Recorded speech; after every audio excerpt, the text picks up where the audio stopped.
Hello. Hello. Hello, Kaleo.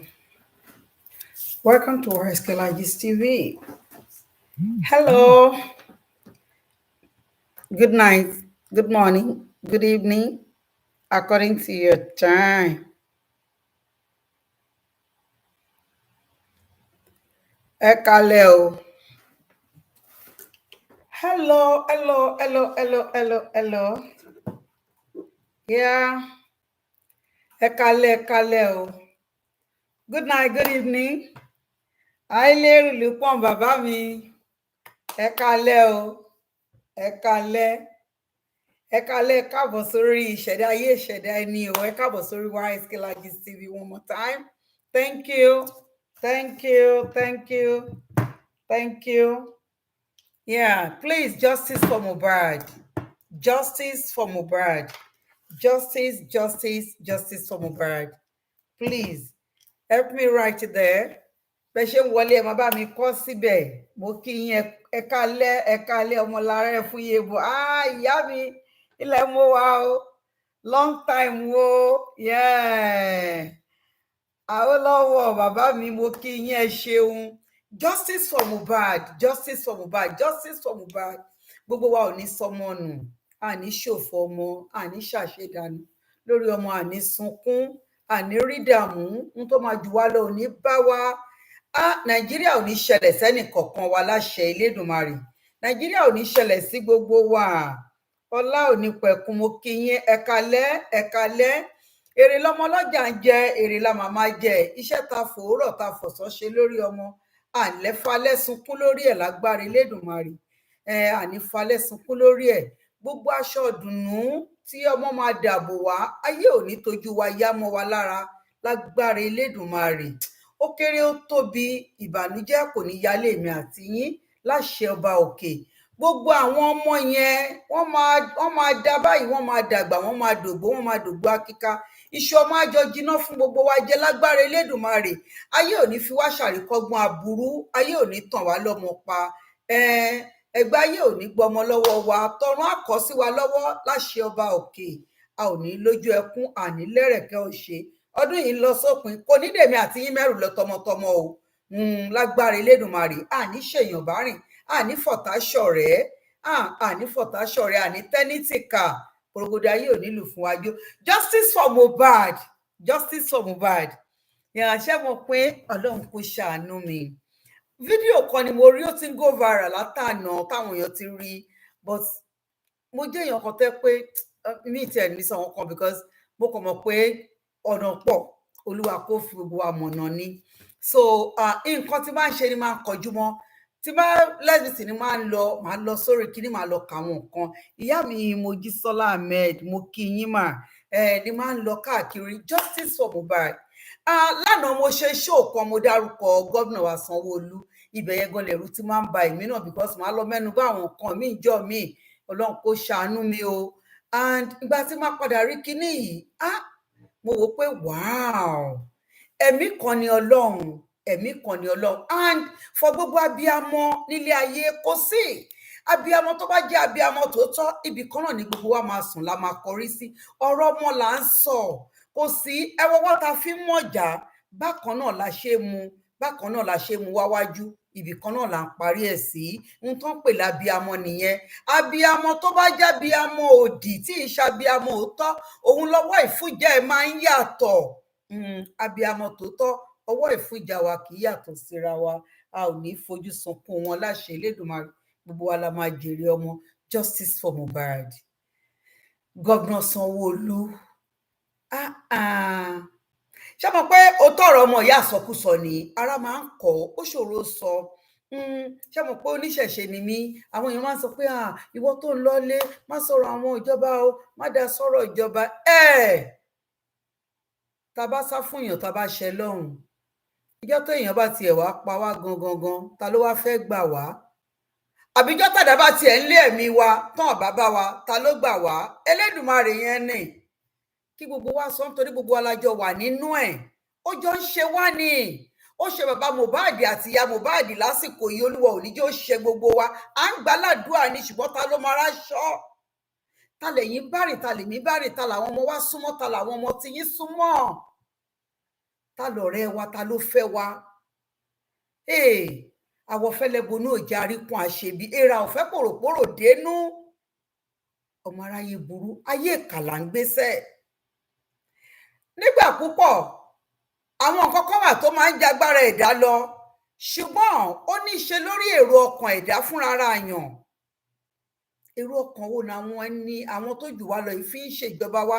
Kí lè èrò ọkàn wọn kan tó débẹ̀? Ṣán wá láti wá gbà wá ni àbọ̀ wá láti wá sọ wá sínú ìgbèkùn? Àwọn nìyẹn, Ọlọ́run nìyẹn, Ọlọ́run ló rínú, àwa ò mọ̀, ṣùgbọ́n àwa ń sọ gẹ́gẹ́ bí ohun tá a fẹ́ ni. Elédùmarè á bá wa ṣí wọn létí, á ṣí wọn lójú, á jẹ́ ká gbọ́. Àjọgbọ́n tá a wí, justice for Mohbad. Èèyàn sì lè máa ṣe nǹkan kan kó ti máa ṣe nǹkan kan nìyẹn máa ṣe ni ò ní ṣèmí mọ́. Ilẹ̀ orílẹ̀-èdè Nàìjíríà gbogbo nǹkan ló ti ń wáyé, oríṣiríṣi nǹkan ló ti ń wáyé, ṣùgbọ́n máa ń lọ bẹ́ẹ̀, ó máa ń lọ bẹ́ẹ̀. Esrem, thank you, justice for Mohbad. Yeah, many things have been happening, particularly on the death, lórí ikú àwọn ọmọ kéékèèké. Yes, many, we've had many. And I thank this woman for mentioning Sylvester Omoroye. Mo gbé kèsì díẹ̀ ńgbà yẹn kó tó di pé nǹkan kan ṣẹlẹ̀ kí tó stop. Is this how we want to continue? And Governor Sanwolu, due respect tí ó, èmi ò lè rí yín fí, mi ò tó yín rí fí, ọmọ àbúrò yín ni mi, ọmọ yín pàápàá ni mi, ṣùgbọ́n a gbọ́dọ̀ sọ nítorí pé ẹ̀yin lẹ wà níbẹ̀. A mọ̀ wípé bọ̀yì ṣeré, bọ̀yì máa lọ, dẹni tá bá ṣe láríkà bàbá rẹ̀ gún, àìní òpàbí amọ̀ nìyí. Ẹ̀yin náà lọ́mọ, aburú tó kan bàbá Mohbad ò ní kàn yín, kò ní ka gbogbo wa, ṣùgbọ́n báwo lẹ ṣe ń ṣe é? Ọjọ́ ti pẹ́ tí ẹ̀jẹ̀ ti ń ṣàn nílẹ̀ Lagos State. Ẹ ti ẹ̀wò yìí tó ṣàn rẹpẹtẹ, ẹtúnrìnrìn ẹtúnrẹ́ni gbélé lórí, ẹnìkan ló rán wọn, ẹnìkan ni ò rán wọn. Mo sọ nínú fídíò tí mo ṣe lẹ́ẹ̀kan pé bó bá ṣe tọ́ ọmọ ẹ ló ṣe máa bá. Ọmọ tá a bá bí tá a bá kọ́, ó máa gbélé, tá a bá kọ́ tà ní. Ẹ̀yin ìjọba wa ní Nàìjíríà, bẹ́ ṣe tọ́ àwọn ọmọ yẹn lẹ ṣe bá wọn, because tó bá di bí kéèyàn tọ́ ọmọ, kó kọ́ ọmọ lọ́nà tó máa gbà tọ́rọ̀ ẹ̀ máa fi dayọ̀. Tẹ́ bá fún wọn ní ohun tó máa jẹ, tó bá ní ohun tó máa jẹ, tíwé wọn ń lọ, tó ń kàwé yẹn, tí kì í ṣe pé àtìlẹ̀kùn mọ́nà nù iléèwé fún dídí ọdún kan, ọdún méjì, ọdún mẹ́ta, àwọn ọmọ ò rí lọ. Ọmọ tí ò rí iléèwé lọ, tí ò rí iṣẹ́ ṣe, ó máa dìdàkudà sí gbòòrò ayé. Ìrànlọ́wọ́ ò sí fún wọn náà ni Gómìnà Sanwó-Olú. Tí ìrànlọ́wọ́ tó bá wà fún wọn, nǹkan tẹ́sọ láàrin bíbá yìí kò ní wáyé. Ẹlẹ́kejì inú nǹkan tí mo tún rí, ẹ tún sọ wípé laboratory wọ́n ẹ̀ṣẹ̀ gbé lọ sílùú kan, ládùúrú bílùú Èkó ṣe wà, ṣe laboratory kan ló wà ń bẹ̀. Kókó security is on emotion. Bẹ́ẹ̀ ni, we all know that. But ṣé security yẹn wà ṣá? Ẹ̀yin lẹ fẹ́ fún wa ní security because ẹ̀yin níjọba, wọ́wọ́ yín la wà. Ìyẹn náà ṣe ń béèrè. Emotions are why, because we're talking about flesh and the blood. When blood is not being secure, definitely emotion will come over it. Emotions yẹn ò kàn ní pọ̀ ni, nítorí pé ká lè ríran ṣe nǹkan tó yẹ ká ṣe. But ṣe fẹ́ ṣe fún wa sà? Ṣe fẹ́ ṣe? Because ó dàbí wà tó yẹ pé ọ̀rọ̀ Mohbad ó ti ń fẹ́ máa lọ sábẹ́ kápẹ́ẹ̀tì, ó ti ń fẹ́ máa lọ sílẹ̀. Justice for Mohbad, ẹ jẹ́ bá mi type ẹ̀. Governor Sanwó-Olú, ẹ má jẹ́ kó bí yín nínú, ẹ má jẹ́ kí inú bí yín, bàbá mi, ẹ má jẹ́ kó bí yín ní. Mo rí pọ́rọ̀ yẹn bọ́ sí kanra, ó bọ́ sí kanra gidi. Ó tọrọ ọmọ ìyá àsọkúsọ ni, ẹ̀yin àgbàlagbà máa ń sọ bẹ́ẹ̀ o. Ẹ ló tọrọ, ó tọrọ ni tí ọmọ ìyá méjì bá wọnú ilé, tán bá rẹ́rìn jáde, wọn bára wọn sí tọrọ. And I know pé obìnrin yìí lóhun tí ń bá yín sọ̀rọ̀ sí pé lórí àwọn cases kan, but you forcefully voice out and You really gave it back to her. I wish kò jẹ́ pé bẹ́ẹ̀ ṣe fún obìnrin yẹn lésì bẹ́ẹ̀ lẹ ṣe wà active lórí gbogbo àwọn nǹkan yẹn lórí necessary things. Ṣé yẹ kí n play voice yẹn ṣá? But mo mọ̀ pé gbogbo ẹ̀yin bàbá àti ìyá mi lẹ ti rí voice note yẹn. Ǹjẹ́ tí bá ń play video yẹn tí má jẹ́ ní kẹ́ máa gbọ́ ṣé kò dàbí ni pé mo waste time? But maybe bóyá tí n bá ní nǹkan tí mo fẹ́ yọ jáde nínú ẹ̀. Mo dẹ̀ mọ̀ pé mo máa ní nǹkan tí n fẹ́ yọ jáde nínú ẹ̀. Ẹ jẹ́ kí n try kí n play ẹ̀ dé. We all are familiar with this case already. So my name is Nenna Iwuchukwu. I represent myself. We all are familiar with this case already. And, there was a very huge outcry at the time here in Nigeria and in diaspora. And people were almost calling for the heads of these people, who we saw all over social media. It was going around that they were involved in this crime when Mohbad died. So eventually they were told, because we don't know anything, we only go by what we're being told. Eventually they were brought back from wherever they were perching outside the country. And eventually the investigation started. It lasted for maybe like 1 month. Yep. And we were told again that they were on bail. They were not found guilty of anything. I would like to, if I'm allowed to, go back and rephrase the words of Mohbad. If anything happens to me, hold so people responsible. I don't want to call names. I'm not afraid to call names, but I don't want to call them because it's like stating the obvious. We already know what happened. No, everybody here is familiar with the case. Now, it seemed like eventually, after a month,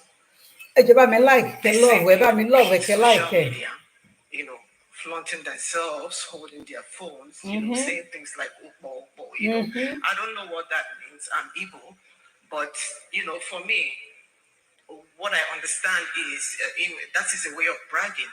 Yeah. And that really, really provokes my spirit, honestly. My Excellency, I want to remind you, about 3 years ago, I was on this same platform talking about how concerned I was about Sylvester Romani's case. And that really hit me hard. That incident really, really hit me hard. Because thanks I for the love. You left the building, thank you, sister. We are more focused. We are on this case. Don't worry, we're going to see to the end of it. And 3 years on, Sylvester Romani is supposed to be 15 years old, by the way, this month, because I've been following up on that case and nothing has been done. And to me, it's as good as dead. And because Sylvester Romani's case had a slap on the wrist, that is why Mohbad's own came to life. Yeah. I'm thinking, who's next? Okay, my governor, I'm sorry if I'm taking too much time, but I have to finish. I'm sorry. Please, my governor, you have the power to preside over the affairs of Lagos State, and everything reports to you. Everybody reports to you. Please, I ask you to please take this case as if Mohbad were your son. Because if it were so, everybody that had one contact or the other with this man would have been brought to book in one way or the other. I also want to mention that I know in functional countries, where they have good laws that bind them. Security is not about emotion.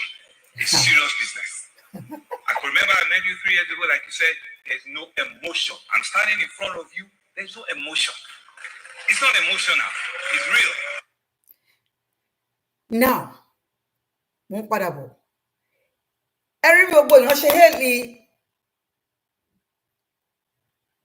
security is not emotional. Everyone should right?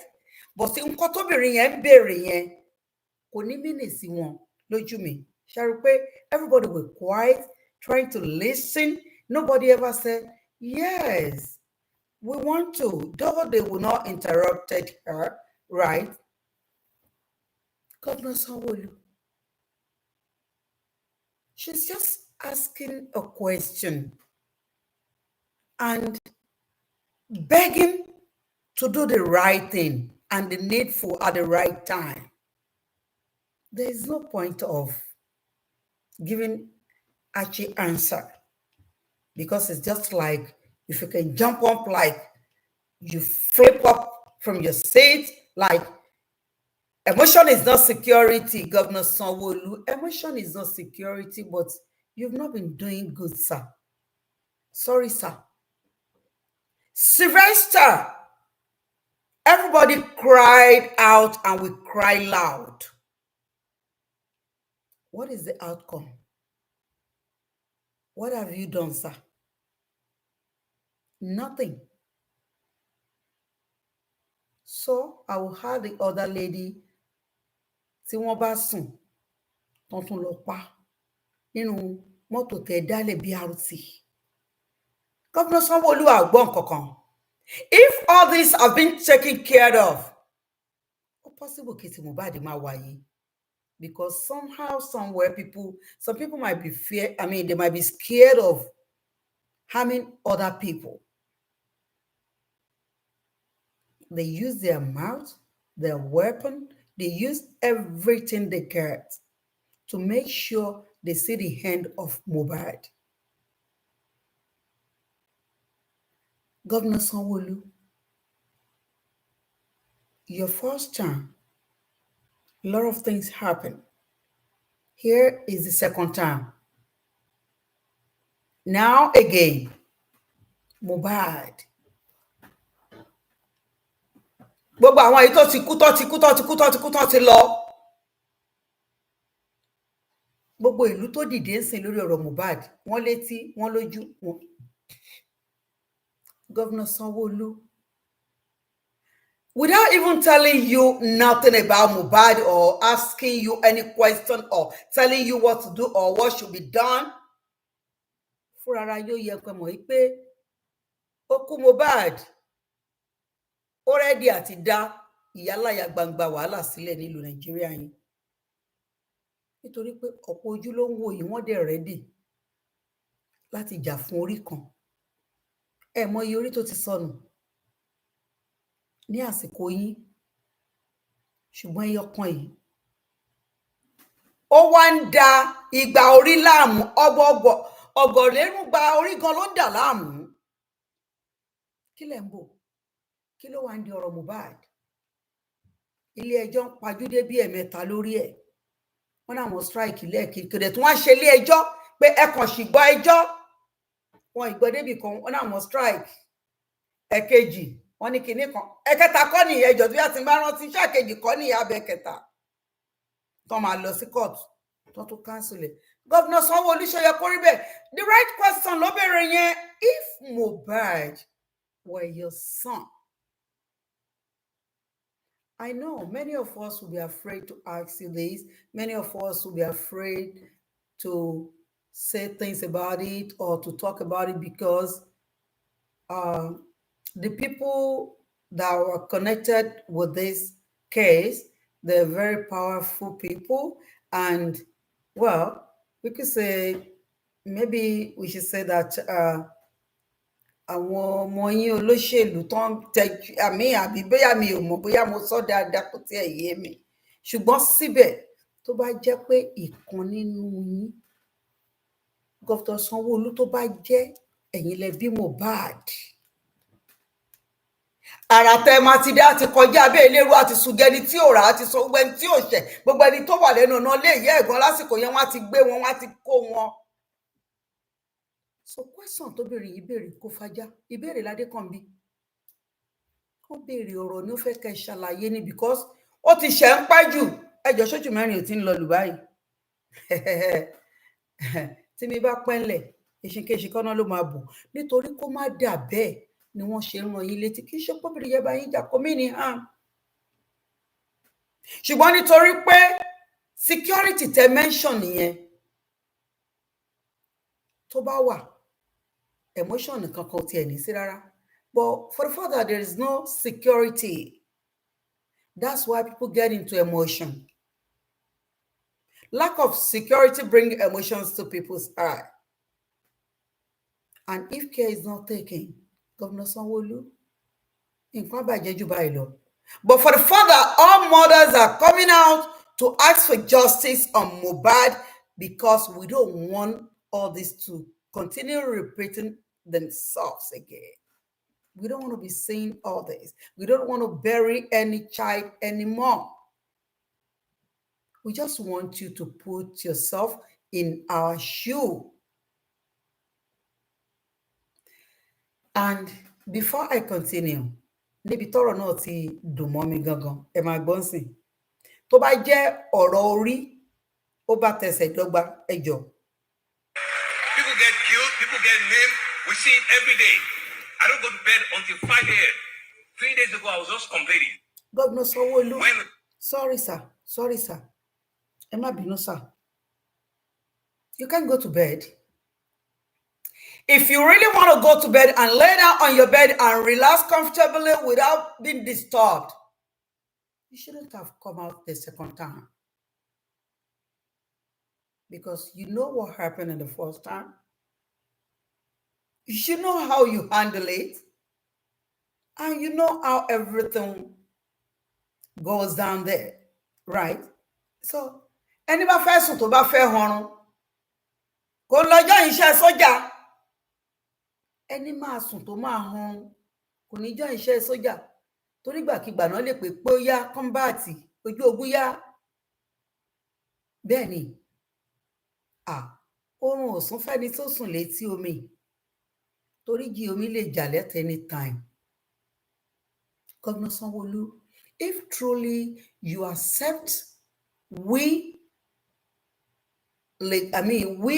citizens of Lagos State as somebody that is unique to you and respect, just little honor. Let me put it that way. You should be the person that will be running helter and skelter to give us a good security, to make changes on your own time, to turn things around, that people will be praising you, people will talk good about you, that Sanwolu, when he did the first time, things were wrong, but here is second time. No, he's doing well. Everything is going on. The life is secured. Everything is secured. Sanwolu.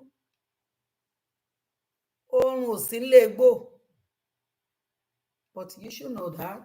Oh no, sinle go now, my brother. Listen.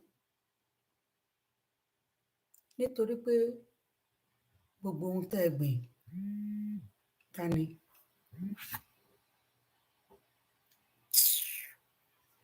Nítorí pé gbogbo oko tẹ́ dá òjò rọ̀.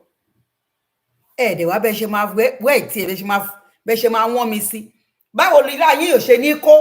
Ilá yín á kó. Governor Sanwolu, justice for Mohbad.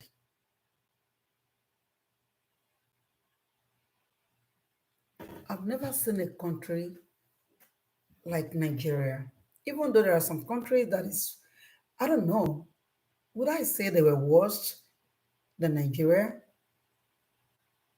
Wọ́n rate Nigeria.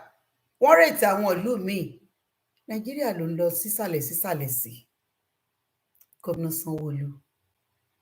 Èèyàn tó bá fẹ́ fapá jáná, tó bá fẹ́ jà, tó bá fẹ́ jagídí, tó bá fẹ́ kò ṣe lórí ẹ̀jẹ̀ tó ń ṣàn ní gbogbo ìgbà ní táàmù tiyín. Kò ṣe lórí ẹ̀jẹ̀ àwọn ọmọ kéékèèké yẹn. Ìyá kan ọmọ ẹyọ kan ṣo ló ní nínú EndSARS ní gate àbí kí náà pè bẹ̀yẹn tó gate àbí kí ni. Wọ́n sọ́dọ̀ ní òhòdọ̀lá ni. Ẹ̀ṣẹ̀ Nàìjíríà ò déndé ṣẹ́ lásán tí nǹkan wọn bá ṣẹlẹ̀ wọ́n á rẹ́ni tó máa fi mọ́ lọ́rùn wọn ò dákú rí. Nígbà tó máa fi wọ́n ní Nnamdi Kanu ló rán àwọn Ìgbò, Nnamdi ló rán àwọn gbá, Nnamdi ṣùkẹ̀. Tí security bá dúró, tẹ́ ẹ bá dúró, tẹ́ ẹ mú nǹkan yín tẹ́ ẹ ṣe dáadáa. Olè tó fẹ́ wọnú ilé yín láti wá jà yín lólè. Ẹ̀rù àkọ́kọ́ bà. Ibi tóun lọ yìí kò dẹrùn. Tọ́n bá fẹ́ lọ ní 20 wọ́n á kọ́kọ́ máa dán wò náà pé jẹ́ ká kọ́kọ́ lọ ní 2 mẹ́ta náà. Káwo bóun ṣe máa rí. Governor Sanwolu, ọ̀rọ̀ tó wà ńlẹ̀ yìí is just like eye-opener. They were just trying to help you, just to tell you, if you are on your bed sleeping, you should wake up. You don't have to get upset. Don't be angry with her. Kiki, that is really, it's so annoying. Really annoying. Very, very unprofessional. I know. Yes. Yeah, let me read this out. That is really annoying and very unprofessional. A whole governor to say that despite that he sees how these issues was going on all over the nation for months. A lot of people are highly disappointed in you for what you say. You do not care for anybody. According to what they were calling us, say Nigeria has turned to a blood land.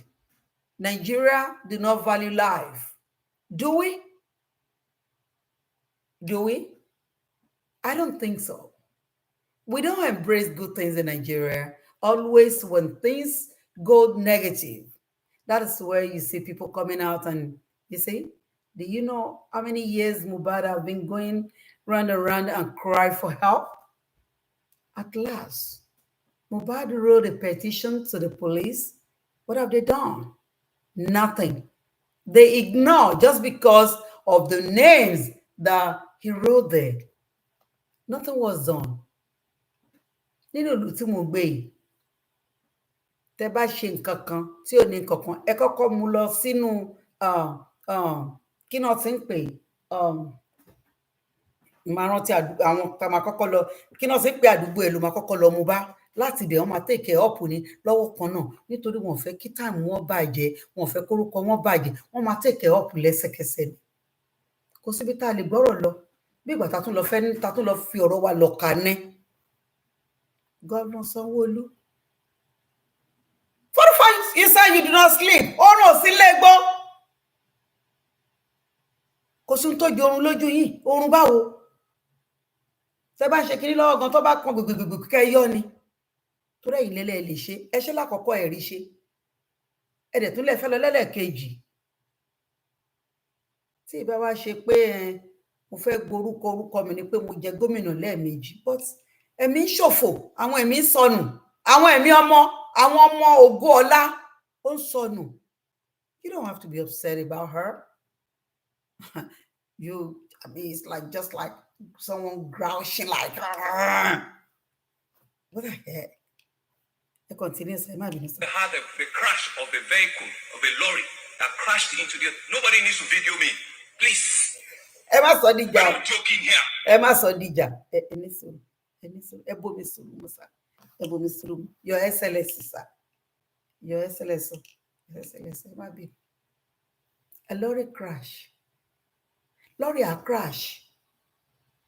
Because LFA come on trailer kúrò lójú ọ̀nà lórí bridge 4 years ago mo wá sí Nàìjíríà gbogbo orí bridge báyìí mo dẹ̀ máa ń ṣe kékeré inside kí n máa lọ kọ́ gbé mọ́tò kí n máa ní mo fẹ́ máa lọ wọ mọ́tò kiri gbogbo trailer ni gbogbo orí bridge gbogbo ẹ̀ ti sán.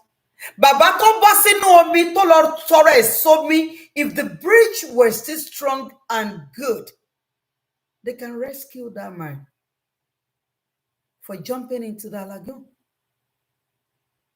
But anybody might try to rescue a man by grabbing him. Governor Sanwolu, ẹ má bínú sà, ohun sí ilé gbó.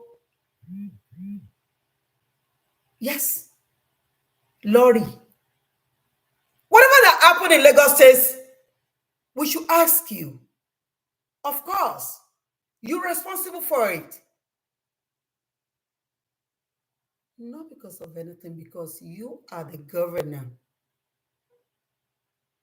Some people will say, Sanwolu cannot be going here and there. I want to visit. Well, I want to visit. Why can't you change them? the only thing tí mo rí tẹ́ ṣe ni kẹ́ lọ máa wólé ilé nìkan lẹ wó ṣùgbọ́n àwọn èèyàn kan náà ta lẹ̀bẹ̀ yẹn fún wọn wọ́n dẹ̀ mọ̀ pé kò ń ṣe ibi tó yẹ kán tà fún wọn. Why? Just because somebody can just take anybody's head off without no question. I mean, Rakomowa on your loss in Jotobadeya. People will lie. They can lie. Who is fooling who in Lagos State? In the whole Nigeria. Nigeria as a whole. Who is fooling who? Everybody were running out of Nigeria, going to other countries, not because of anything. It's just to save their life. People were running out of Nigeria because of their life. And people in diaspora, we felt bad, we felt hurt, we felt disgraced, we felt disappointed because we know whenever we want to come to Nigeria, we always get scared. Like, oh, we don't know. Oh, how would Nigeria be? I don't know what could happen. I don't know. Ojoojúmọ́, Ọlọ́run kò tẹ̀ ṣàánú èmi. Wọ́n dẹ̀ máa ń sọ fún ìwọ tó lọ ń sọ̀rọ̀, má sọ̀rọ̀ wọn o, mo kò máa ń wálé. Kò burú. Kò sí tó máa pàgbà táì ní bá po lórí ẹ̀mẹ́. Gbogbo àwọn ọmọ tán tó mi, ọmọ. Ẹni tá a bá fi lé lọ́wọ́, tó bá jẹ́ òun lónìí, kó gbà. Kó gbà tán kó gbà ṣòro ayé ẹ̀ mọ́. Àti ègún ìrandíran lórí àrọ̀mọdọ́mọ ẹ̀. Bẹ́ẹ̀ni, nítorí ìtẹ́tí gbàgbàgbàgbàgbàgbàgbàgbàgbàgbà ègún yẹn ṣì ń dúró dè yìí, ó ń jà yìí, mi ò ní mention, but a ti rí àwọn tá a rò pọ́n ṣe dáadáa nínú olóṣèlú nígbẹ̀yìngbẹ̀yìn, wọ́n padà jìyà yẹn, òótọ́ padà farahàn ni. Governor Sanwolu, you can make your own, I mean, you can let your own way be different. You don't have to join the group. But as quiet as everybody think you are, it's like, you look like Ashe Yoshikuno. Inú mi ni tí bá fẹ́ ṣe ni máa ṣe. Àpò mi ò gbọ́dọ̀ dọ̀tí kí tọmọṣẹ́ mi kó wá mọ́. Ẹ̀dá ń kọ́rọ̀ jọ láìkò mẹ́ni tó máa bá nù. Ikú Mohbad ó yẹ kó ta anybody jí Governor Sanwolu. This should touch you than anybody.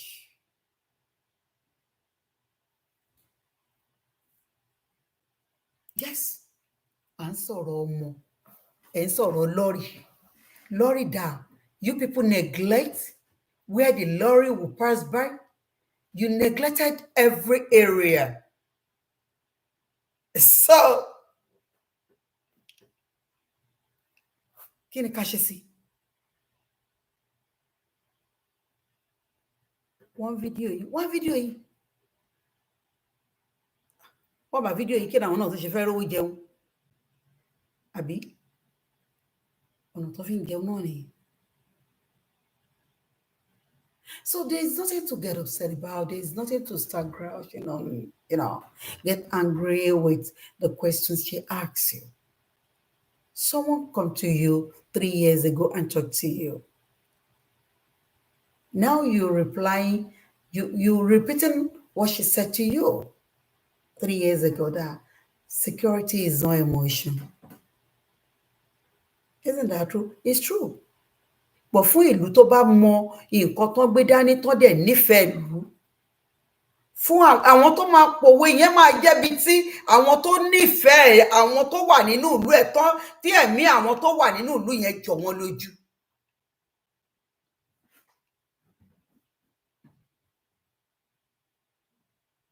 Governor Sanwolu, ọ̀rọ̀ Mohbad has touched every soul's heart in the whole world. Why don't conclude? I don't want to get emotional.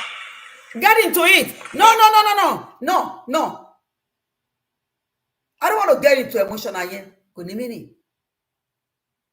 If it is time to get into emotional, please share the tears. Maybe the bad tears will shed out of you, then the clean one and the clear one that will heal the old nation will come out. Be emotional. Even if it is a second. And and you get yourself back. But for the fact that the way you people share, you believe the way you shared, you get into emotional, most of the time is fake. It's not real. Most of the time it's fake. Many people will say, all of you that is coming out and talk about me, and talk, you treating the case of Moh'S as with emotional. You don't treat the case with emotional. You don't do this with emotional. You don't. But now, where are we? Kí ni ohun tó ń ṣẹlẹ̀? Ta ló yẹ kán mú? Ta náà mú dání? Àwọn tó wà nídìí ọ̀rọ̀ tó yẹ kán mú dání ṣe ti mú wọn dání. Governor Sanwolu. Continue. Do the job, we'll do it well. These are police officers. The Moh'S case is still live. Governor Sanwolu, it doesn't look like. Moh'S case is still live. It doesn't look like. It looks like that police you mentioned now. In the beginning, what have they done? They never did anything right. They didn't start well. So are we sure they were going to end it well? And saying Moh'S case is still live, thousands of people do not believe that. Governor Sanwolu, we don't believe you. Because people that we believe can come out, that they're supposed to be they're still supposed to be in jail by now. You people release them. Now they become, how do I say, going round and round in Lagos State, sharing money to the people, spending money or sharing, giving charities or doing whatever.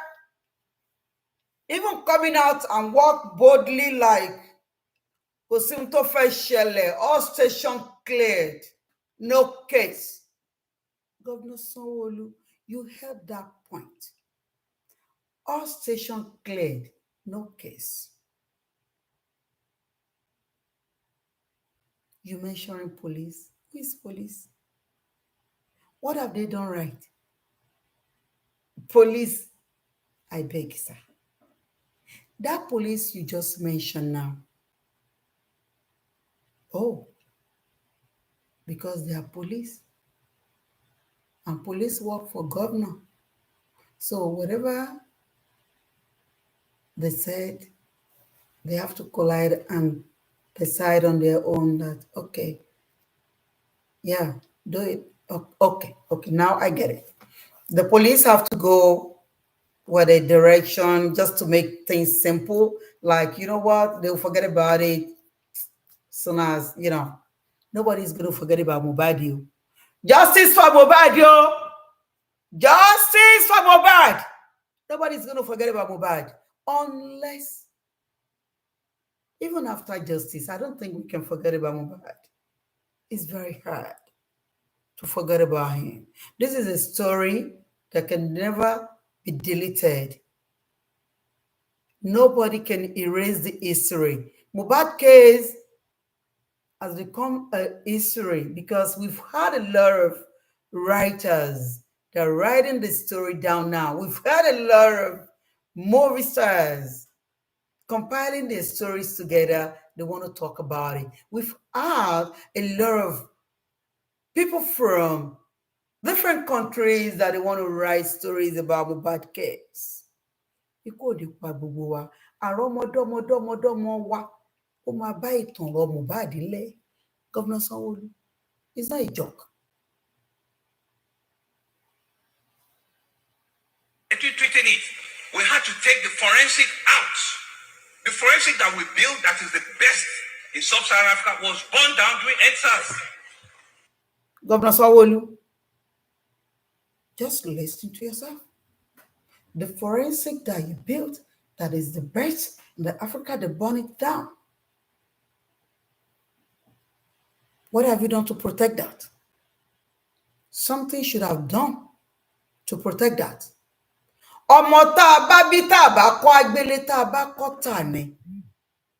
Because all these kids are asking for simple things, asking for their rights. It happens everywhere. They're suffering. They go to school, no job. Many of them were in school, struggling, hustling to send themselves to school for better future. Then school have to close for 3 years, 4 years, 2 years. What do you think they were going to be? Of course, they will never turn out good. They burnt it because we've denied them their rights. If we value all what we have, that won't happen. Recently in Ireland, somebody sent me something. I have to call my friend. They said, oh, the Ireland people were fighting with foreigners there. They said they don't want them. He said, at the end of the day, it's one of the foreigners that have to do something. I think he Kpai, one of the citizens of the Ireland, just because of stupidity. Now those people say, because you people are so comfortable here, then we don't want you anymore. All what we're supposed to get is you people that got in it. We don't want you anymore. Foreigners are even doing better in Nigeria than the citizen of Nigeria. When I used to sell ice cream, I met a guy, and the guy said, where are you from? I said, I am from Nigeria. He said, yes, I've been looking at you, and I know you must be from Nigeria. I said, why? He said, Nigeria. Nigeria. Oh, God. They work so hard. But then I said, what is that but? He said, Nigeria will steal you without bringing you down. But upon how they work so hard, they don't get good paid. They live in sulfur. But foreigners do make money. Because I must tell you, I want to go back to Nigeria and make more money. Then I'm like, really? Governor Sanwolu, if you want to make your own town different, you must have protected everything. But our guy on the top, but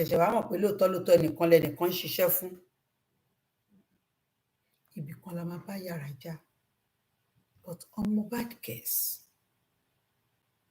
this is a case that will torment a lot of people's life if care is not taken. And if you people do not let the justice prevail, we have to take the test out. They've done all their reports. Not until when it comes back that I can tie the two together. There are people. They've done all the reports. Not until when they put the two together, they have to. The Governor Sanwolu, how long is it going to take? I know these samples or whatever is not going to perform in heaven. The least, America or England. Right. How long is it going to take? I believe I heard some speaker of Wumi saying, oh, the autopsy, they've done, okay. Iya Mohbad herself come out and said, the autopsy have done. They said we should come and get the body. They said, Governor Sanwolu, now you're telling us they have to, Governor Sanwolu, You know, sometimes we all think we're bigger than questioning, we are bigger than treating somehow. No. The lady just asked And that woman, she's so compelling, and she's a very, very talented person. She knows how to put the questions together. Ideally, diplomacy. She question you,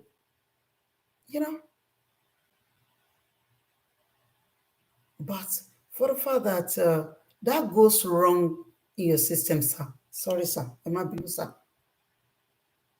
You just bust it like Governor Sanwolu. That are in detention as we speak. Who are the people in detention, Governor Sanwolu? The people in detention, are they the right person to be in detention? Who are they? Prime Boy still in detention. Spending still in detention. And the North still in detention. Okay, who are the remaining people in detention? Are the people in detention the right person to be in detention? Governor Sanwolu, you know the right thing. You know the right thing. Gbogbo ẹ̀dá tí ò bá dẹ̀ fẹ́ kí Ọlọ́run ọba kó ṣe ìdájọ́ òun bí ó ṣe fẹ́ lórí ọ̀rọ̀ Mohbad, ó gbọ́dọ̀ ro ijọ́ tó gòkè tó sọ lórí ìyàwó ẹ̀ tó bímọ kó ṣe ìdájọ́ rẹ̀, torí ìbínú Ọlọ́run á dé bá gbogbo ẹ̀dá tí ò ṣe ìdájọ́ rẹ̀ lórí ọ̀rọ̀ Mohbad.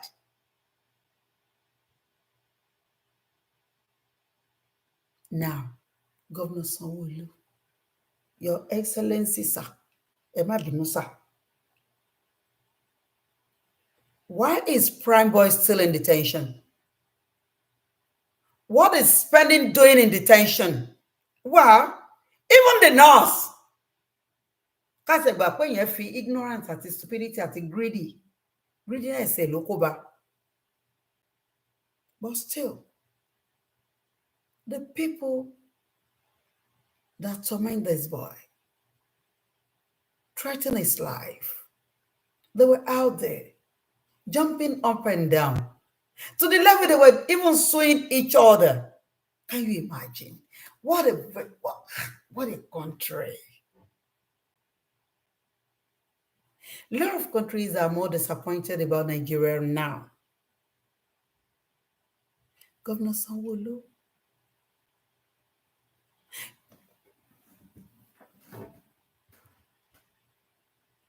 kò sẹ́ni tó rí iṣẹ́ tẹ́ ń ṣe lórí ọ̀rọ̀ Mohbad, sá. Ẹ má bínú, sá. Ẹ jọ̀ọ́, sá.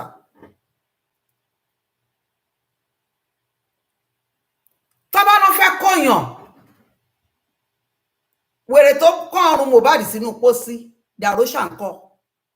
Àbúrò Mohbad fúnra rẹ̀ ńkọ́. Wùnmí ìyàwó Mohbad ń bolówà kí ló ṣe lé ó ń sùn ọrùn. Wọ́n gbódí sórí ẹsẹ̀, wọ́n ti oríṣiríṣi káàkiri. Ẹ wá náà wà ní detention. Àwọn èwo ló wà ní detention? Ẹgbẹ́ bí Fáláre ni. Iṣẹ́ rẹ̀ wo làwọn ọlọ́pàá ṣe lórí ọ̀rọ̀ tó wà nílẹ̀ yìí? And Governor Sanwolu, ó dàbí pé ẹ̀yin gan fẹ́ kárí justice. Ẹ má bínú, sà. Ẹ má bínú, sà. Ẹ jọ̀ọ́, sà. Ẹ má bínú, ẹ jọ̀ọ́, ẹ ṣàánú, ọmọdé ni mí o. Ẹ má bínú sí mi o, bọ̀dá mi, ẹ má bínú. Ṣùgbọ́n tá mọ̀ ni pé bóbìnrin yẹn ṣe béèrè tó bá jẹ́ yìí ní lóòótọ́, tàbí tó bá jẹ́ kọ̀ọ̀kan nínú gbogbo àwọn olóṣèlú, okay, olóṣèlú náà sọ, right?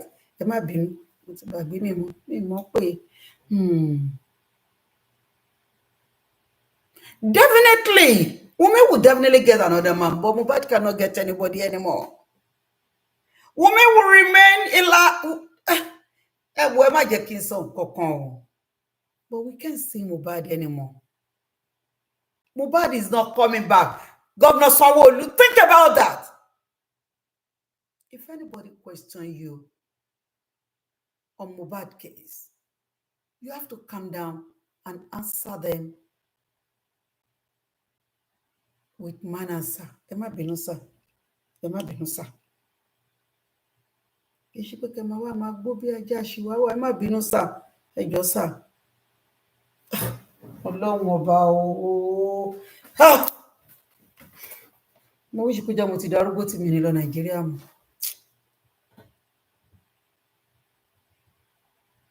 Mo wíṣì kó jẹ́ pé mi ní nǹkan kan tí mo fẹ́ rán Nàìjíríà.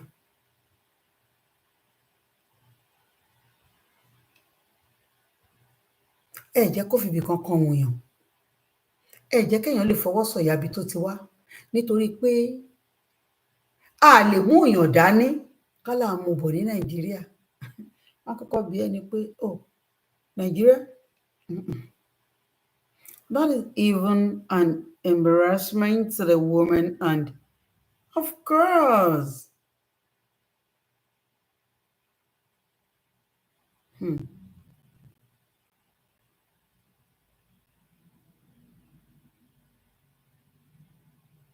Definitely, President Biden traveled, yes, all the way to Minneapolis, yes, to pay a condolence visit to George Floyd.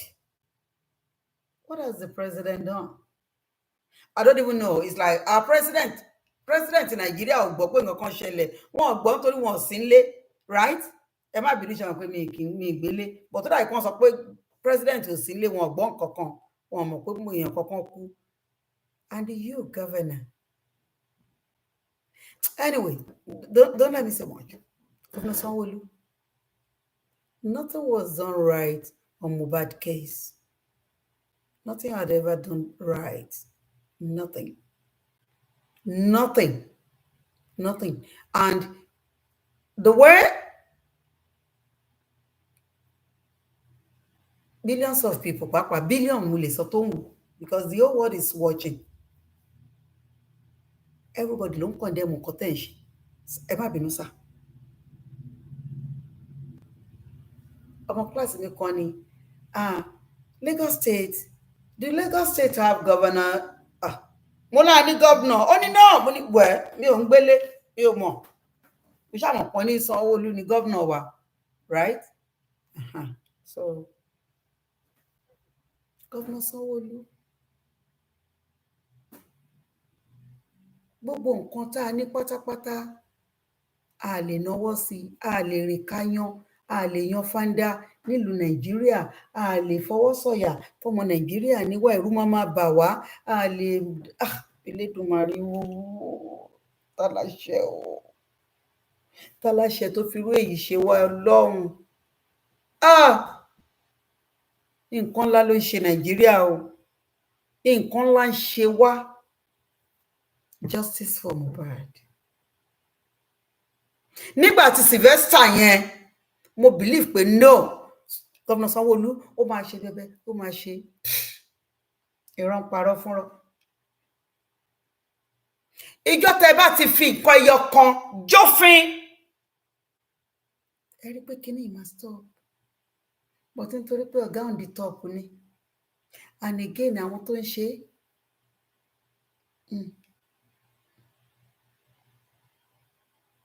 sad, Governor Sanwolu. So disappointing.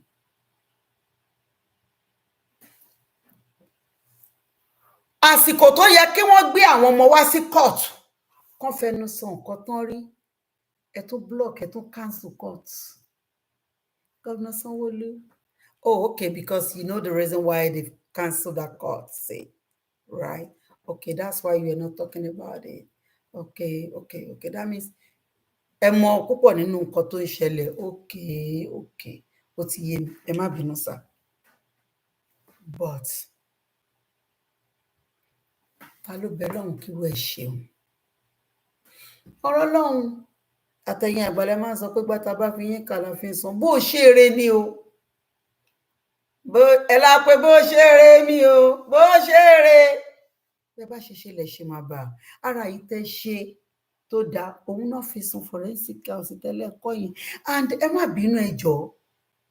Ní gbogbo Lagos State, ṣé laboratory kan ṣẹlẹ̀ ní gbogbo Èkó ṣe tó yẹn? Ẹ má jù.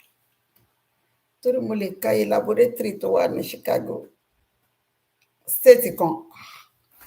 Kí lẹ ń sọ yìí kẹ̀? Ó yà pa.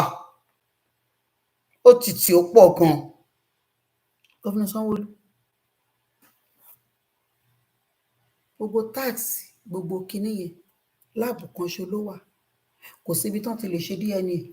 AUTOPSY ti okay. Nǹkan tó lóyìnbó bá ṣe ló máa ń da. Ohun tá a bá ṣe ní Nàìjíríà, okay, ó ti wá yé mi. Governor Sanwolu, Your Excellency sir. Ẹ ṣe dáadáa, ẹ má bínú. Yes, yes ẹ ṣe dáadáa sà a lè torí ikú dájá a lè torí ká má kú ká wá dákẹ́ kú kò sígbà tí kú ò ní wá ó ti wá hùn kó rí aláàárọ̀ ò ní lọ lọ́sàn ìdààmú yẹn kàn lè pọ̀ alálẹ̀ ò lè lọ ní àárọ̀ kùtùkùtù ẹ gbàgbé èṣù gómìnà wa kò yé yín sà ẹ má bínú sà Your Excellency sà ẹ lọ ṣe nǹkan sí ọ̀rọ̀ Mohbad ò lè lọ lásán ẹ lè fọ̀rọ̀ gbójú wọlé o ọ̀rọ̀ gbójú kan leléyìí o ẹ̀yin lẹ́lẹ́ lè ṣe ẹ ṣe dáadáa tẹ́lẹ̀ ẹ tún débẹ̀ lẹ́ẹ̀kejì kò tún dá ọ̀rọ̀ Mohbad yìí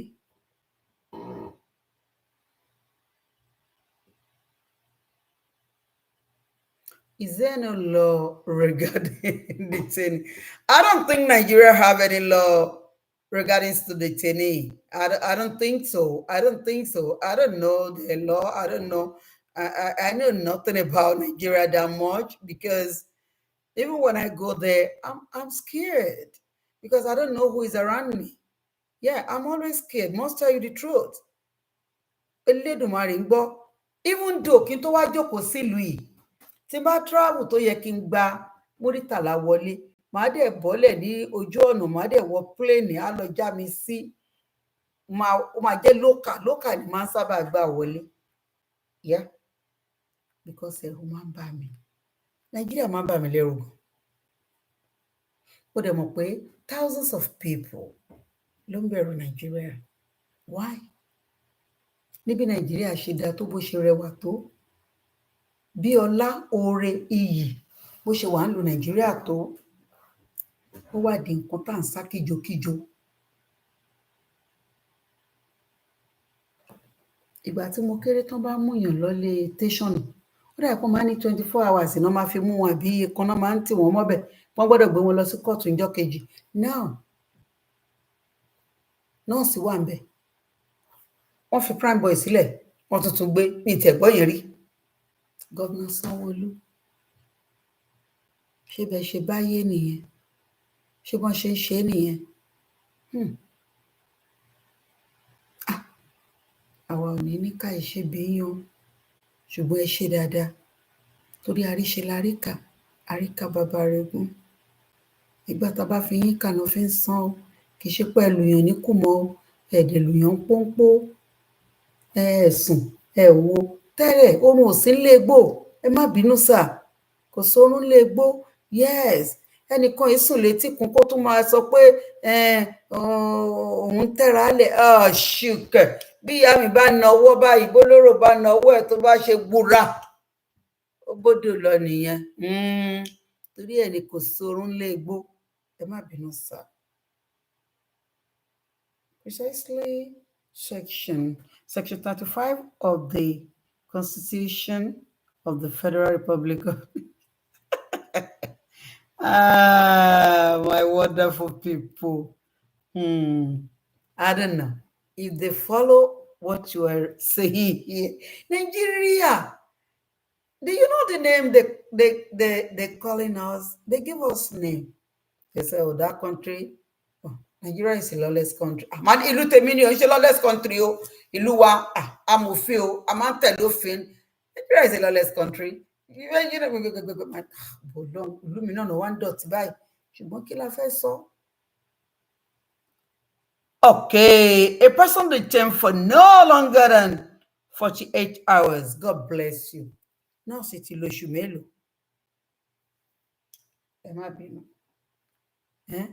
Ó dé oṣù mélòó tí nọ́ọ̀sì ti wà ń bẹ̀ prime boy ǹjẹ́ kò fẹ́ lò tó oṣù mélòó kan oṣù méjì àbóṣù mélòó ló lò kan tó gbélé kan tó tún wá gbé àti ẹ̀ wá gbọ́ wípé spending wà ń bẹ̀ rárá a mọ̀ pé spending wà ní jẹ́lì o no ìgbà tán rìlíìsì prime boy la mọ̀ pé spending náà forí kó ẹ̀jẹ̀ aláìṣẹ̀ kò ní pa orílẹ̀-èdè wa run o ṣùgbọ́n gọ́vnà Sanwolu sà ẹ má bínú sà Your Excellency sà yes sà yọrà sà yes sà ẹ lè ní èkìtì yín kó different ẹ jọ gọ́vnà Sanwolu ẹ̀ṣẹ̀ débẹ̀ ní kẹ ṣé wọ́n ti lọ́dún kan àbọ̀ ọdún méjì ẹ mọ̀ pé mi mọ̀ nǹkan kan èmi tí mo ti ẹ̀jẹ̀ lóde tí mo mọ̀ nǹkan ìmọ̀ ṣé wọ́n ti lọ́dún méjì kí wọ́n báyìí tó kù oorun tó kù lójú sọ́mọ ìta aṣọ́gbẹ ẹ lè gba kírẹ́dìtì pàápàá lórí ọ̀rọ̀ Mohbad tẹ́ bá ṣe dáadáa gọ́vnà sir yes sir law any limitation on a man's liberty to move freely yeah is an infringement on his fundamental right ní Nàìjíríà kìkì ní Nàìjíríà I don't know mo mọ tìlú tí mo wá gbé yìí o mi ò mọ ti Nàìjíríà o I don't know but Governor Sanwolu Your Excellency sir yes sir do something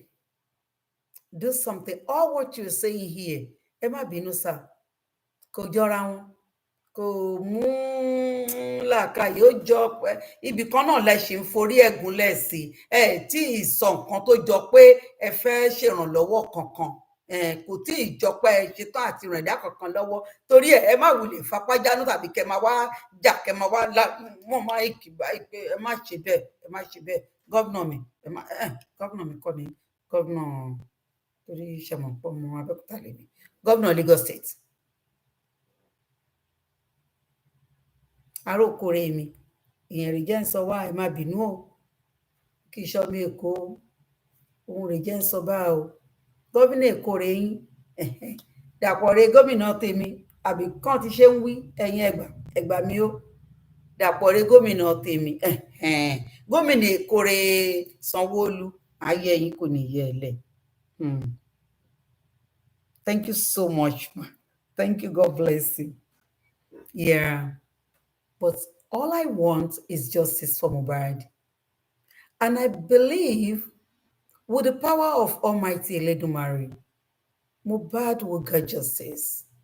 No child deserves to go the way Mohbad was sent out of this planet. No. Nobody. Women should be treated equally. Blood runs in our veins, which we all do not know how the blood got there. Why are we shutting the blood down? Why are we stopping the blood to keep flowing? It's so painful. I don't want to cry, but Governor Sanwolu must tell you, I felt pain. And it's like you were still causing more pains.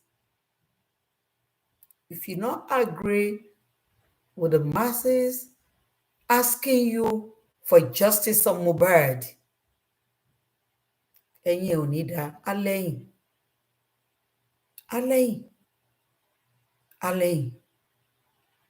All mothers cannot stop sharing tears on Mohbad case.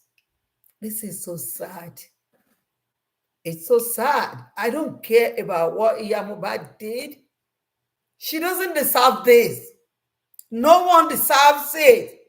Governor Sanwolu, just put Mohbad in your shoe and put all mothers into your own shoe. Feel us. If your wife cannot feel us, you that we choose to be the Lagos State governor, feel us.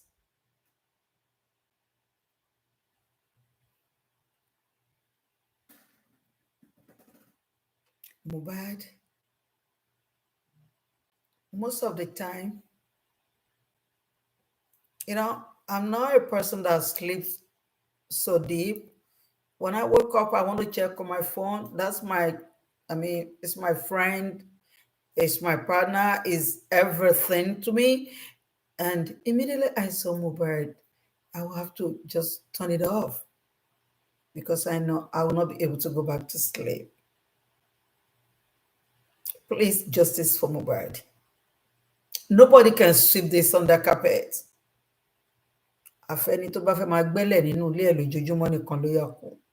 For whoever reveals to let justice prevail, ojoojúmọ́ náà máa gbẹ́lẹ̀ léyìn o wọ́n á máa gbẹ́lẹ̀ lójoojúmọ́ ni àgbẹ̀ tún gbẹ́ ilẹ̀ náà máa gbẹ́.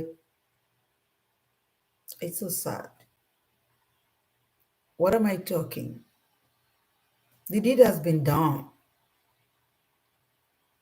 Whatever woman is going through, her mother put her into all this mess.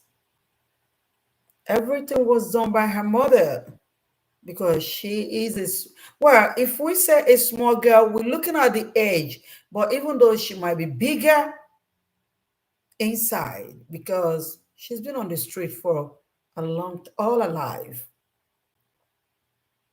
And once a street person will always show as a street person. A soldier will always be a soldier, no matter what. Yeah. Thank you, Kiki. God bless you. It's so sad that I don't know Moh'S when he was alive. Such an amazing person. Looking at Moh'S,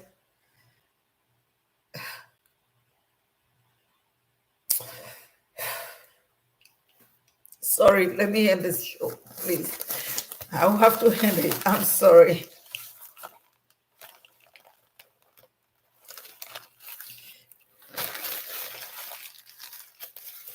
Let me quickly say something. When I first started my job here, I got injured at work, and I don't know how to fight for myself. I'm on the bus, and someone's look at me the way I have to lift up my fingers, my hand. It's like, what happened? I said, I got injured. And the person said, have you filed for a work compensation or something? I'm like, no, I don't know what that means. He said, okay, you know what? Do you know what the woman said? She said, take this letter. She wrote me a paper. And she said, go to this place and go and report to the counselor, of that community. Hey! Then I was afraid to go. Then I show it to my friend. Oh, Mashashede Luni, don't do that. Don't do this. Then 2 weeks later, 2 of my colleagues have to come and say, okay, we're sorry. Have you filed for this? I said, no, I don't want to do it. My friend said, who told you not to do it? This is why you people, this, ló bá bẹ̀rẹ̀ jà pẹ̀lú mi. Pèsòrò ẹ̀yin tẹ́ máa wá sílùú yìí, ẹ kì í mọ̀ ẹ̀tọ́ yín, ẹ kì í jà fẹ́tọ́ yín. Mo ní they said I should go. Only yes, go there. Shall believe kó tẹ̀lé mi débẹ̀.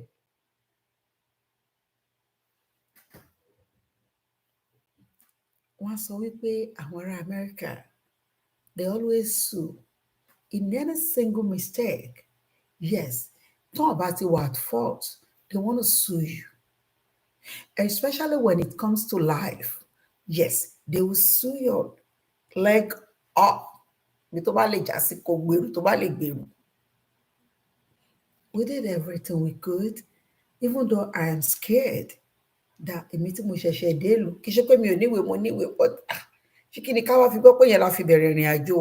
but you know what? This is how ojú tó bá ṣe nílùú mi ta ni mo fẹ́ bá mo ní ọmọ tó ṣìṣe níbi iṣẹ́ tó ti ń ṣiṣẹ́ lọ́wọ́lọ́wọ́ báyìí.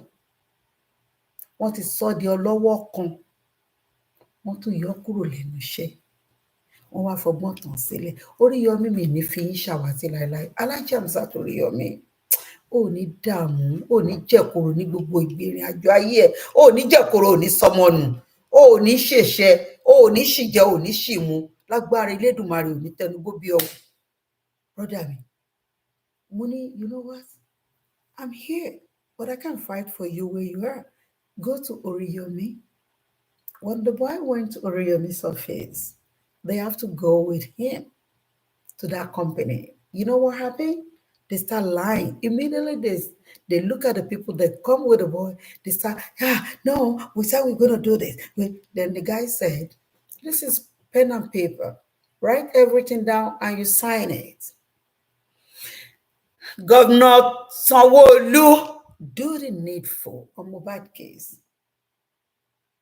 You can as well join us together to get justice. If truly you want to fight for your own citizen, please do something. Àwọn ọmọ yín tán ti bọ́ síta tán ń jẹ́ ká mọ̀ pé ṣe mọ̀ pé from the beginning they said it. All stations settled. No case. Here we can now see the meaning of that. They were there for about a month. After that, they were out there roaming around, doing what they could do, even suing people. Can you imagine? Ẹni àbátàn káfíra, ẹni àbátà káfíra tó pa. Tán tún náwọn làjì tán náwó tó ó dọwọ́ Ọlọ́run. Elédùmarè, ìwọ lọba o. Ọba àjíkí ni ọba àjígẹ̀ ni ẹ o. Ọba tí ìgbé kàlẹ́yìn ni ẹ. Ọba tí kì í gbẹ̀bí fáláre, tí kì í dẹ̀ gbáre fẹ́lẹ́bí lórí ọ̀rọ̀ Mohbad. Ọ̀tá ò gbọdọ̀ jẹ lọ o. Gbogbo aṣebi lórí ọ̀rọ̀ Mohbad. Ìsinmi ò ní jẹ́ ti yín, àṣírí yín ò dẹ̀ níbò. Nítorí pé ewé ojú omi kì í sinmi. Bẹ́ẹ̀ ni o, ẹ ò ní ní sinmi o. Ìṣẹ̀dá Mohbad ò ní fi yín lọ́kàn balẹ̀. Gbogbo ibi tó bá kù tó bá há kínníkínní sí, ọkàn yín ò ní balẹ̀. Gbogbo ẹni tó bá yẹ kó ṣẹ̀tọ́ kó mẹ́tọ̀ jáde kó jẹ́ kárò tọ́gbà tó bá ń jẹ ìrìn àjò lórí ọ̀rọ̀ justice for Mohbad lẹ́sẹ̀ kò ṣe nǹkan kan. Ilẹ̀ pọ̀ tán fẹ́ gbẹ́ nǹkan béèrè fún ni Elédùmarè á ṣe fún wọn. Ṣùgbọ́n gbogbo ìṣẹ̀dá tó ń dúró fún justice lórí ọ̀rọ̀ Mohbad pátápátá aburú ò mà ní kẹ́ni kankan wà. Ànígbésìn o, ànígbégbìn. Òkú ayé ò ní bà wá o, inú ayé ò ní jó wa. Wọn ò dẹ̀ ní rùkú ọmọ káwa mọ́lé, àní fojú sunkún ọmọ. Àwọn ọmọ wa ò ní tẹ́lítìkà. Ayé ò ní fògo àwọn ọmọ wa nà wá ní pàṣán. Wọn ò ní fògo ayé wọn dà wá láàmú. Wọn ò wá ní fàwa náà dà àwọn ọmọ yẹn láàmú. Lágbára Elédùmarè. Ìjọ abíjó, ayọ̀ abáyọ̀ fún wọn. Gbogbo ẹ̀yin tẹ́ ẹ ti jí sáyé, ojúmọ́ ire ló mọ́ yín o. Ojúmọ́ ajé, ojúmọ́ ọrọ̀ o. Ojúmọ́ àìkú baálẹ̀ ọrọ̀, ojúmọ́ ire gbogbo. Ajé onísọ̀.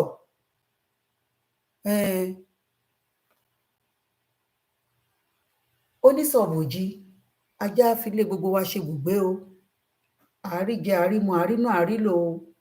Àrígbàdá, àrígbàdá o. Bàbá tọ́ bà pọ̀ àrímú jáde o. Ẹ má bínú àjọyèmí àti yín kalẹ̀. Àpò ṣáṣàmùra wa ò ní gbẹ. Ojú inú wa ò ní fọ́tòdé wa ò ní fi wá sílẹ̀. Ẹlẹ́dàá wa ò ní gbàbọ̀dé o. Orí wa kọbi. Ìṣẹ̀dá àwọn ọmọ wa ò ní gbàbọ̀dé. Ayé ò ní gbé wọn ò ní gbé wa lọ́mọ pa lágbára Elédùmarè. Wọn ò ní fẹ̀jẹ̀ mi àti yín àtàwọn ọmọ tá a bí. Ayé ò ní fẹ̀jẹ̀ àwọn ọmọ wa ṣètùtù ọlà. Bó ti wù kéré mọ láṣẹ Elédùmarè. Àríbá ti ṣe àárọ̀ náà gbé gbà. Wunmi really shitted Imole's dad with the way everything play out. I know. I don't see why someone will not contact the family in an emergency situation. Because you know why? You know why? Because they don't, that man is like nobody to them. The man is like nobody to all these people. They don't respect that man. Owó dẹ̀ fún ni ò téèyàn. If Wunmi at her age, saying that Baba Mohbad is taking me to churches everywhere, real okay. Why I'm looking for pregnancy? I don't know. Ọmọ ogún ọdún àtọ kìnní kan tó máa lóhùn wá oyún wọn mú lórí òkè. Èèmọ̀ rẹ̀ ó kó tata. If that alone, Wunmi will say, bàbá yìí dẹ̀ ṣe wàhálà lórí mi, jẹ́ kí n pè wọ́n. But she never respected that man. And she counted him as nobody. So, if not, Wunmi will not bold enough to come out and say, if Baba Mohbad want DNA, he better go and do his own son DNA first before he welcome. Can you imagine?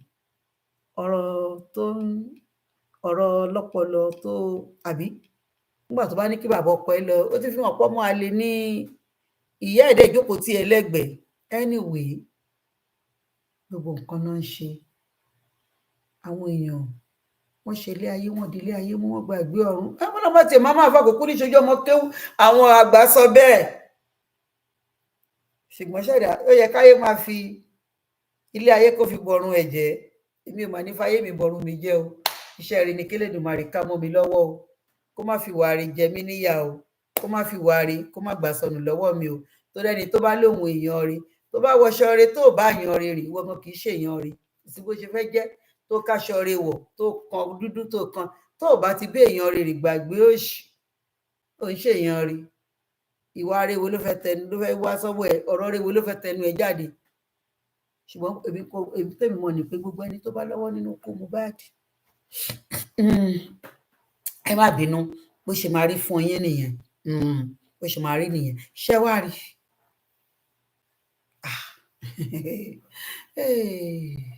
elólùbọ́ tó fojú datẹ́gùn ni o ẹ ní sinmi bó jọba ìlú ló lọ́wọ́ ń bẹ bó jájòyè ìlú ló lọ́wọ́ ń bẹ bó jẹ́ pírẹsidẹ́ǹtì ìlú ní gbogbo ẹnikẹ́ni ẹ̀dákẹ́dá èèyàn kéèyàn ẹni tá a bí nínú obìnrin tàbí tá a fọ̀bẹ́ gbé jáde nínú ìyẹ́ tó ṣe ẹ̀mí Mohbad légbodò tó ní pé òun ò ní jẹ́ ó dúró lé ayé sẹ̀ tó tún wá dípé sẹ́ òun ò ní àìrọ́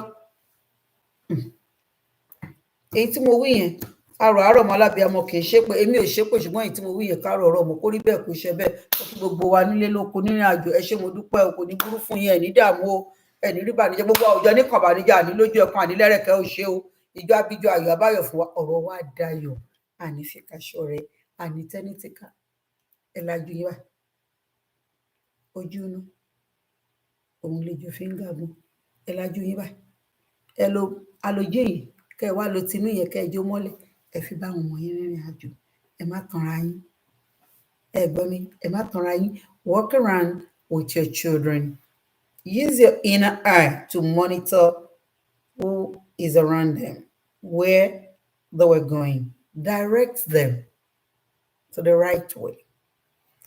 Thank you so much. Please share this video and love the video. Love, like, and share. Share. Thank you. Good night. Love you. Bye. I gotta go.